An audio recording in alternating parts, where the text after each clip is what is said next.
there was a documentary that released like 10 days ago, Disciples, the Cult of TB Joshua. And there have been a lot of reactions and counter reactions from people from the synagogue church. And there are other interviews by people who were involved in documentary, that people who have worked with TB.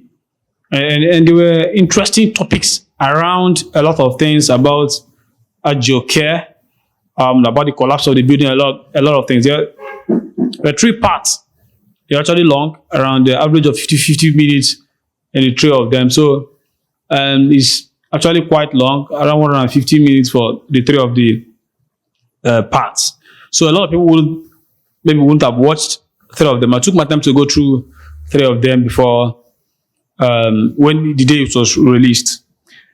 And there have been a lot of things going on, like people from the Christian sector side will say, some people assume, or some people actually say that TV shouldn't have been touched, and a lot of men of God shouldn't question men of God. There are some people with that kind of notion.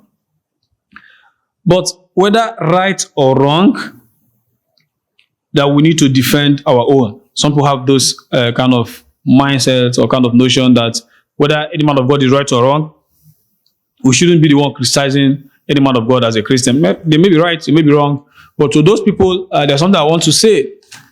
And there is a reason the Bible is the truth, because there are actually true stories in there.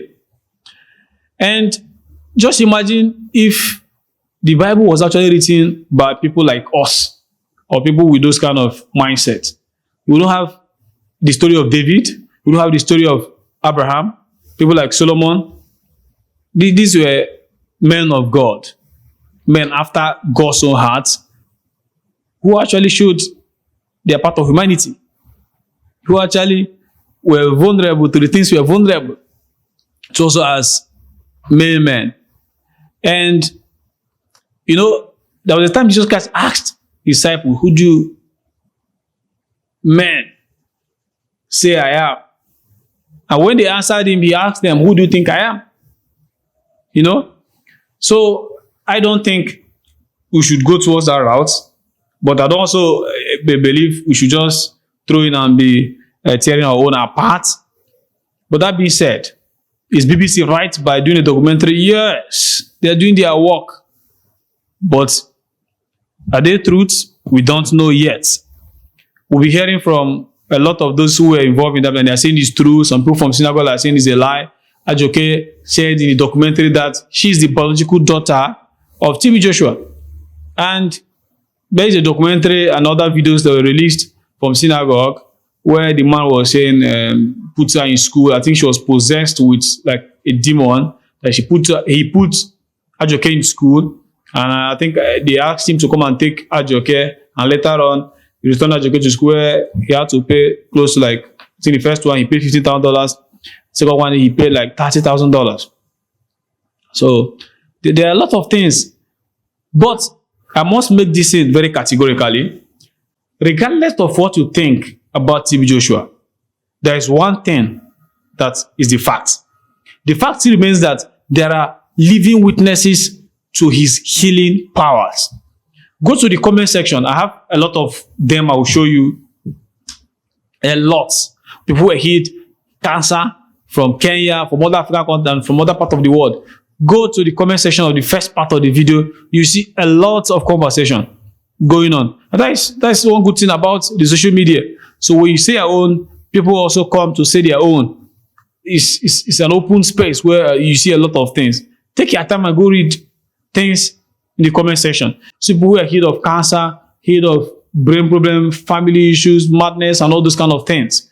So whatever thing they say, we have living proofs.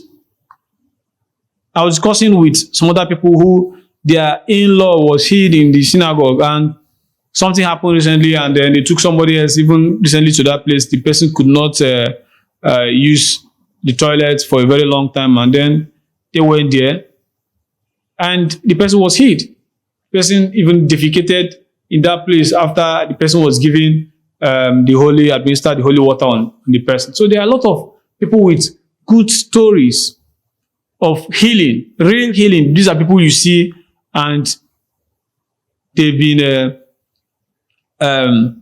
really been healed or been touched by the man of God. So I'm not saying everything they say in documentary is a lie. I'm not saying they are truth, but I'm just saying there are people who have actually received healing from him. So that is the fact you must not take away from every of the arguments from both sides.